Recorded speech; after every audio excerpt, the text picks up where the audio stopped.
There is a special kind of silence in the world. It is not the peaceful quiet of an early morning. It is not the comfortable silence between old friends. It is the silence that grows between two people who once shared a heartbeat.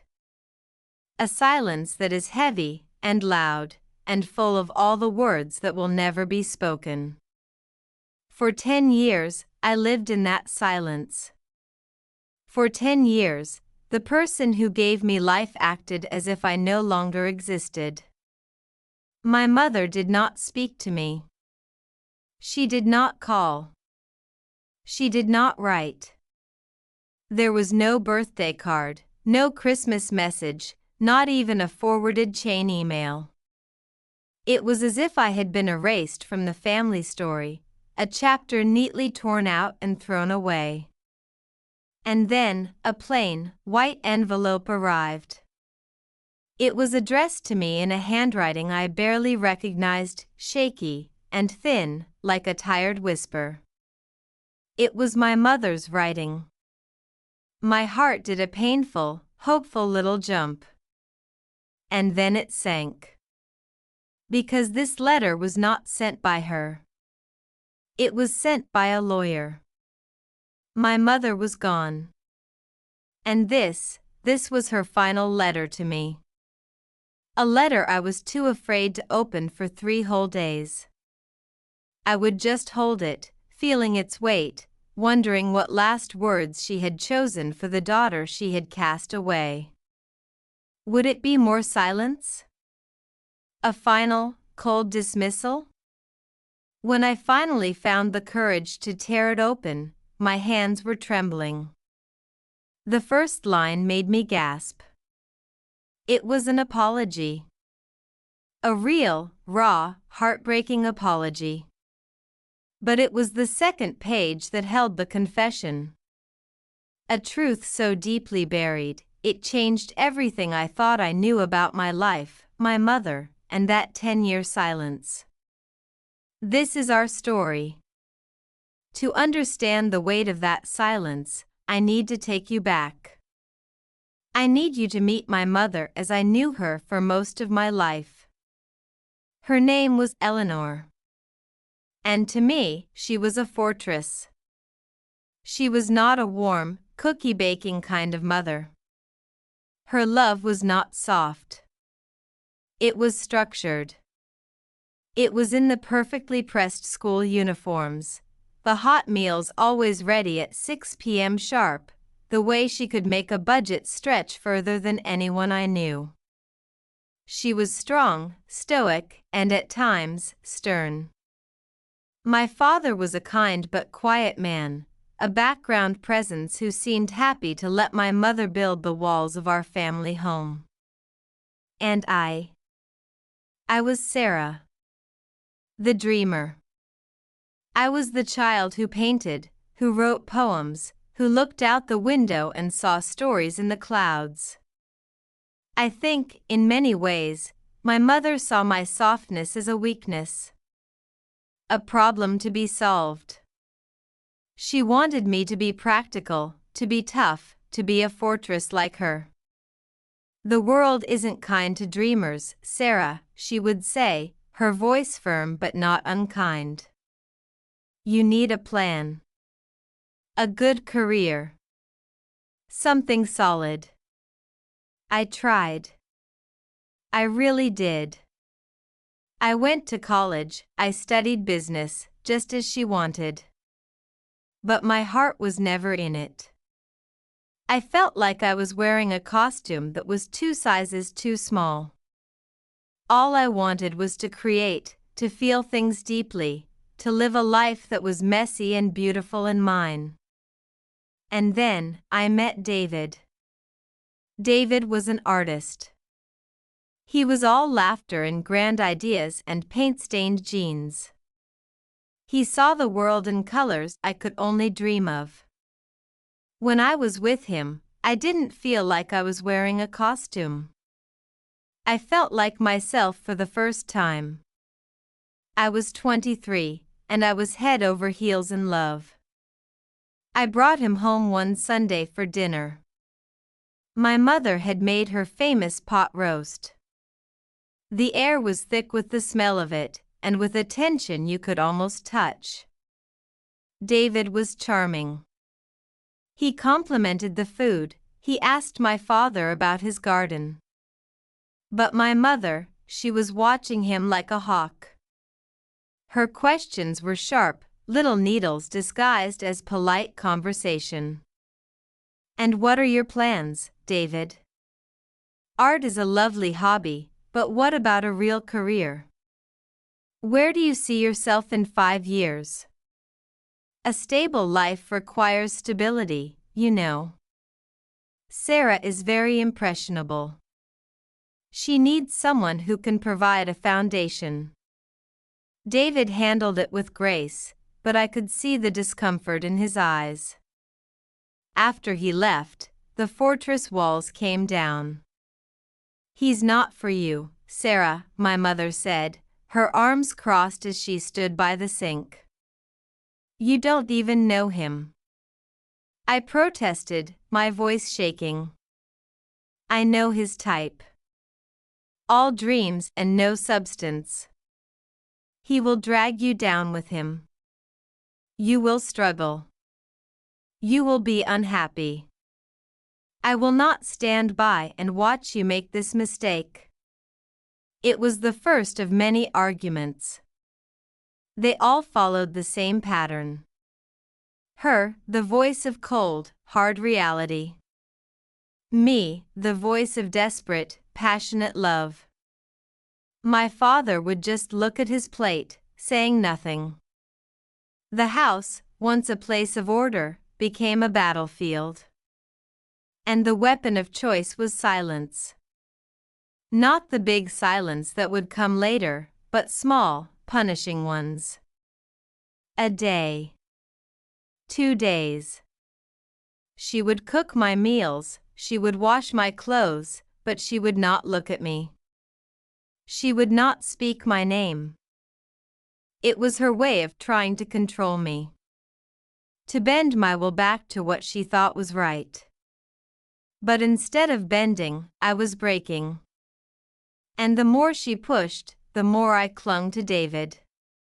He became my escape, my rebellion, my proof that there was a world outside her walls. The final fight happened on a rainy Tuesday night. David had proposed. He had given me a simple, beautiful silver ring. I was floating on air. I came home, my hand outstretched, hoping, praying that seeing the ring would make it real for her. That she would see my happiness and finally understand. She looked at my hand. Then she looked at my face. Her expression did not soften. It turned to stone. "So, you've decided," she said, her voice dangerously low. "I love him, Mum. I'm going to marry him. If you walk out that door with him, Sarah, don't you dare come back."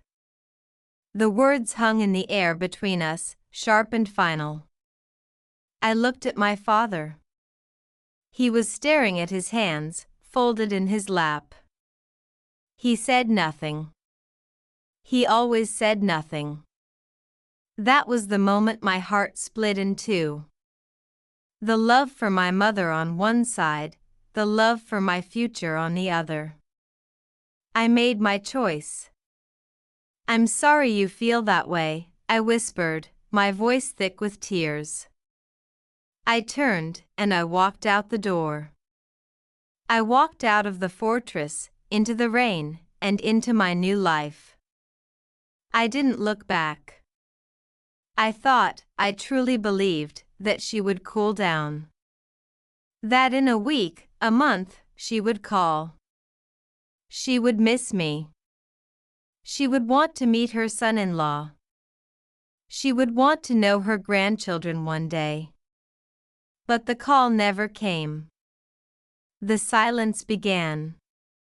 The first year was the hardest. It was a whirlwind of new emotions. There was the dizzying happiness of building a life with David. We got a small apartment, filled with his paintings and my scribbled poems. We were poor, but we were happy. We had each other. But underneath that happiness, there was a constant, aching hum of absence. Every time the phone rang, my heart would leap. Is it her? Every time I passed a payphone, I would have to fight the urge to call her and tell her about my day. I missed the sound of her voice. I missed the way she made tea. I missed the solid, unmovable presence of her in the world. I sent letters. I sent a wedding invitation. It was returned, unopened. I called on her birthday. My father answered, his voice strained and sad. She can't come to the phone, Sarah, he said. Dad, please. Just tell her I love her. Tell her I miss her. I will, sweetheart. I'll tell her. But nothing changed. The silence was a wall, and my father was just a messenger standing on the other side of it. He started calling me secretly, once a week, from his office phone. He would give me updates. She's okay. The garden is doing well. She bought a new coat. It was never enough, but it was a lifeline. It was my only connection to the world I had left behind. Why, Dad? I would ask him, my voice cracking. Why is she doing this? He would sigh, a long, weary sound. You know your mother, Sarah. When she makes up her mind, it's set in stone. She thinks she's protecting you. In her own way, she thinks this is love. This is not love, I would think. Love doesn't abandon you. Love doesn't use silence as a punishment. As the years ticked by, the hope began to curdle into something else. Resentment. How could she be so stubborn? So cold? I had built a good life. David and I were happy. His art was starting to sell. We were managing. I was proud of us. And she was missing all of it. When my daughter, Lily, was born, it opened up a whole new world of pain. Holding my baby in my arms, feeling that ferocious, all-consuming love. I couldn't fathom it. I couldn't understand how my own mother could feel this for me, and yet choose to never see me, to never know her own grandchild. I sent a birth announcement. A picture of a tiny, pink-faced Lily. I wrote on the back, her name is Lily. She has your eyes, There was no response. That was the moment something in me broke for good. The hope finally died. The ache was still there, but it was no longer a sharp, active pain. It was a dull, permanent bruise on my soul. I had to protect myself. I had to protect my daughter from the rejection I felt. I stopped trying to reach out. I stopped asking my father about her. I built my own fortress, brick by brick, around my own little family. My father's secret calls continued. He would ask about Lily, and his voice would fill with so much love and sadness it was almost too much to bear. He sent gifts for her, secretly. Books, little toys. He became a ghost grandfather, a voice on the phone, a presence felt but never seen. 5 years passed. Then 7. Life went on. David and I celebrated anniversaries. Lily took her first steps, said her first words, started school. My mother was a ghost in our story. A shadow I had learned to live with. And then, my father died. It was a sudden heart attack. A quick, quiet end.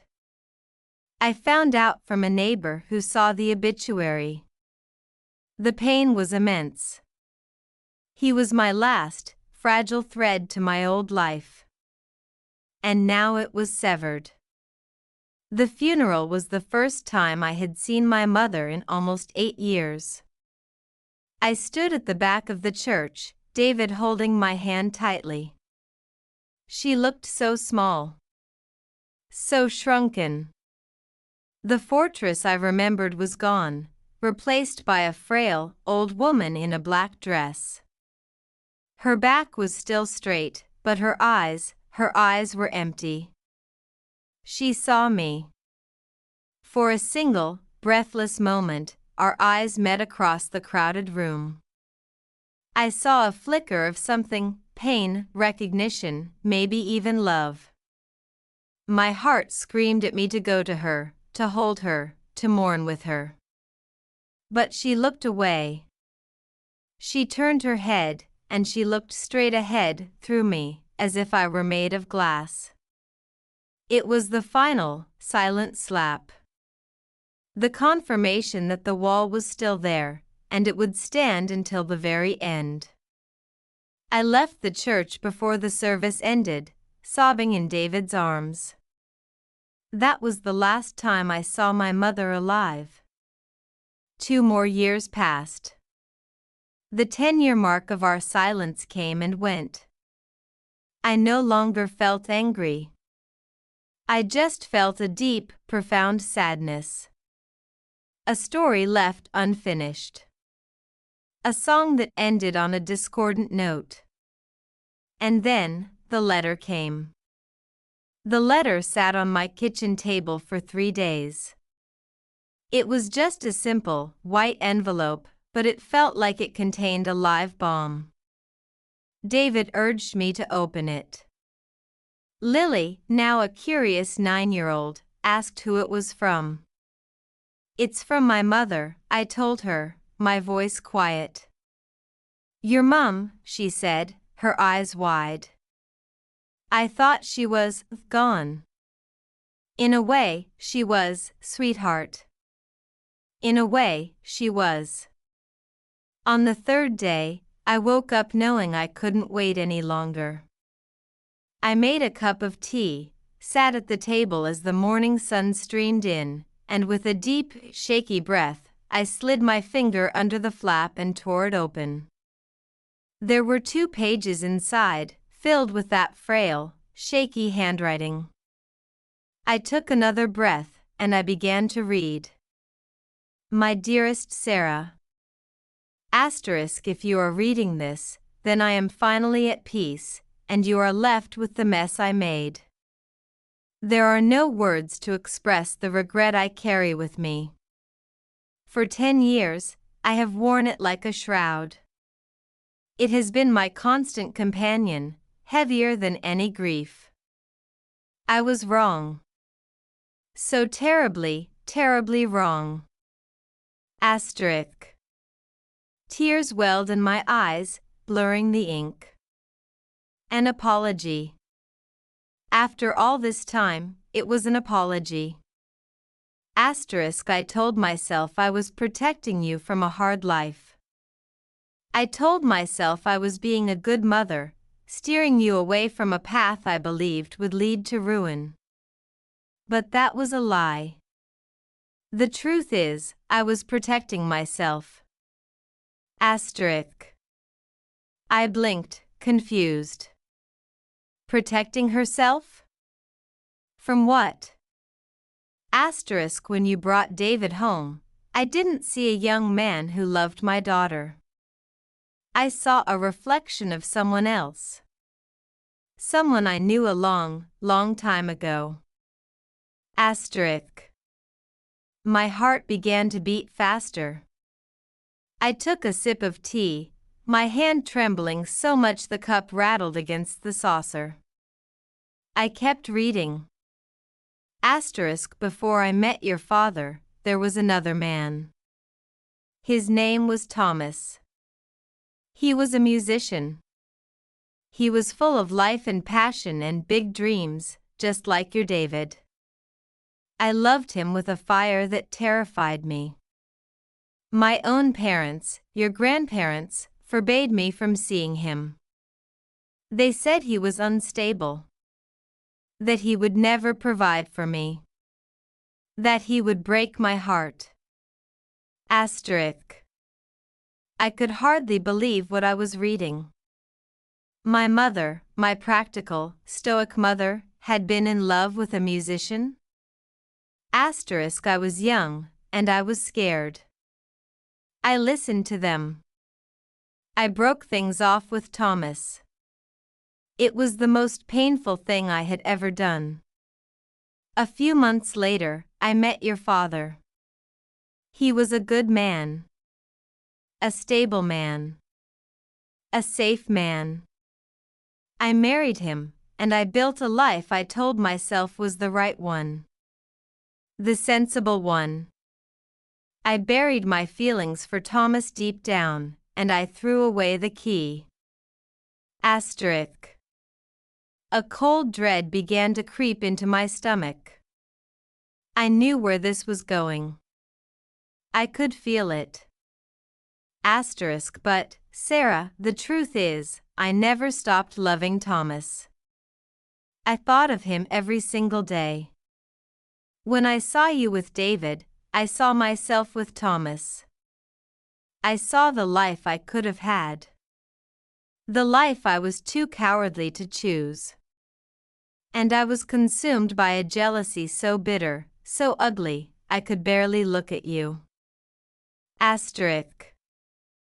sob escaped my lips. Jealousy? My mother was jealous of me? Your courage was a mirror held up to my own cowardice. Your willingness to fight for love showed me how easily I had given up. I couldn't bear it. I told myself I was pushing you away for your own good, but it was for mine. I was trying to silence the screaming regret in my own heart by silencing you. By making you as miserable as I was. The pieces were crashing into place. The sternness. The control. The absolute refusal to bend. It wasn't just about me. It was about her. It was about a choice she made 50 years ago, a ghost she had never laid to rest. I wiped my tears and turned to the second page. The confession. There is more, Sarah. A confession I have carried alone for my entire life. A secret I swore I would take to my grave. But I cannot. You deserve to know the truth. The whole truth. I held my breath. When I ended things with Thomas, I was pregnant. The world stopped. The air left my lungs. I read the sentence again and again, my mind refusing to process it. I was pregnant with his child. I was terrified. Ashamed. I told no one. Not my parents. Not Thomas. Especially not your father. I went away to a home for unmarried mothers. It was a dark, lonely place. I gave birth to a baby boy. A brother. I had a brother. I gave him up for adoption. It was what was done in those days. I signed the papers, and I left the hospital with empty arms and a broken heart. I came home, and I married your father a few months later. I never told him. I never told anyone. I locked that pain away with all the rest. Asterisk. Tears were streaming down my face now, dripping onto the paper. My mother. My strong, unshakable mother. She had gone through that, all alone. Asterisk. When you were born, I loved you with a ferocity that scared me. I think I was trying to love both of my children through you. And when you chose David, when you chose the life I was too afraid to live, it felt like you were choosing him, the son I gave away. It felt like a second rejection. It wasn't rational. It wasn't fair. It was the broken logic of a heart that had never healed. Asterisk. She ended the letter with a final, heartbreaking plea. Asterisk. My darling Sarah, my greatest regret is not the life I lived with Thomas, but the life I did not live with you. I stole 10 years from us. I missed seeing you become a mother. I missed knowing my beautiful granddaughter. I am so sorry. Please, if you can find it in your heart, do not let my regret become yours. Forgive me. And live your beautiful, courageous life. It is the life I should have been brave enough to choose. Asterisk. With all my love, forever. Mum. I put the letter down. I folded my arms on the table, buried my head in them, and I wept. I wept for my mother. For her pain, her secret, her lonely burden. I wept for the brother I never knew. I wept for the 10 years we lost, for all the misunderstandings, for the fortress she built not out of strength, but out of a shattered heart. The silence was finally over. And in its place was the deafening roar of the truth. The weeks that followed were a blur of emotions. I felt like I was grieving my mother all over again, but this time, I was grieving the woman I never knew. The woman hidden inside the fortress. The young, scared girl who loved a musician and made a choice that haunted her for the rest of her life. I showed the letter to David. He read it in silence, his own eyes filling with tears. He held me for a long time. It was never about me, he finally said, his voice full of wonder. It was never about us. No, I whispered. It was about a ghost. I told Lily about her grandmother. Not the stern woman I had described before, but the whole woman. The woman who was brave and scared and full of love and regret. I showed her the letter when she was older. I wanted her to know that people are complicated.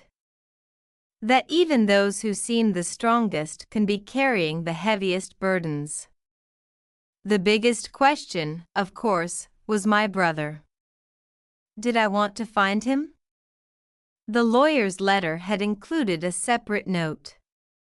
My mother, in her final act of penance, had included his information in her will. His name was Michael. She had hired a private investigator years ago to find him, but she never had the courage to make contact. She left that decision to me. It took me a year to decide. I was scared. What if he wanted nothing to do with me? What if I was opening another painful chapter? But my mother's final words echoed in my mind. Asterisk. Do not let my regret become yours. Asterisk. So, I wrote him a letter. I told him who I was. I told him about our mother. I sent him a copy of her final letter to me. I didn't know what to expect. His response came a month later. It was an email. The subject line was simply, "My sister." Tears filled my eyes just seeing those words. He was cautious, but kind. He had been adopted by a wonderful family, he said. He had a good life. He was a teacher, married with 2 kids of his own. He had always known he was adopted, and he had always wondered about his birth mother. He was sad to learn of her passing, but profoundly grateful for the truth. We started writing. Then we started calling. The first time I heard his voice, it was so strange. It was a voice I had never heard, yet it felt familiar. We decided to meet 6 months later, at a quiet cafe halfway between our cities. I was a nervous wreck. David and Lily came with me for support. I saw him the moment we walked in. He was sitting at a table, holding a cup of coffee, and he looked like me. He had our mother's eyes. The same eyes she said Lily had. He stood up as I approached. We just looked at each other for a long moment, 2 strangers connected by a secret and a sorrow. "Sarah," he said, his voice gentle. "Michael," I replied. And then we hugged. It wasn't a dramatic, movie-style embrace. It was tentative, careful. But it was real. We sat and talked for hours. We shared stories. We looked at pictures of his family, my family. We talked about our mother, not with anger, but with a deep, shared sadness for the woman she could have been, if only she had been kinder to herself. He is my brother. We talk every week now. Our families have met. Our children are cousins. It is a new branch on our family tree, growing from a place of old, buried pain. My mother's silence was a prison she built for both of us. For 10 years, I lived in the cell next to hers, believing she had thrown away the key out of spite. I never knew she was a prisoner, too. Trapped by a secret, by a regret, by a love she thought was a mistake. Her final letter was not just an apology. It was the key. It unlocked both our doors. I have forgiven her. Completely. How can you not forgive someone when you finally understand the storm that was raging inside them? Her love for me was always there. It was just twisted and tangled up with her own broken heart. The lesson I learned, the one I carry with me every day, is this: everyone is fighting a battle you know nothing about. The person who seems cold may be shielding a great warmth. The person who seems harsh may be protecting a deep wound. Be kind. Always be kind. And never, ever let silence win. If you have something to say, say it. If you have love to give, give it. If you have a regret, face it. Don't let it become a wall between you and someone you love. My story with my mother is over. But the story she set in motion with her truth is just beginning. It's the story of a brother and a sister, found. It's the story of a daughter who finally understands her mother. It's the story of a little girl named Lily, who will grow up knowing that her grandmother, in her own flawed and human way, loved her very, very much. The silence is gone. And in its place, there is peace.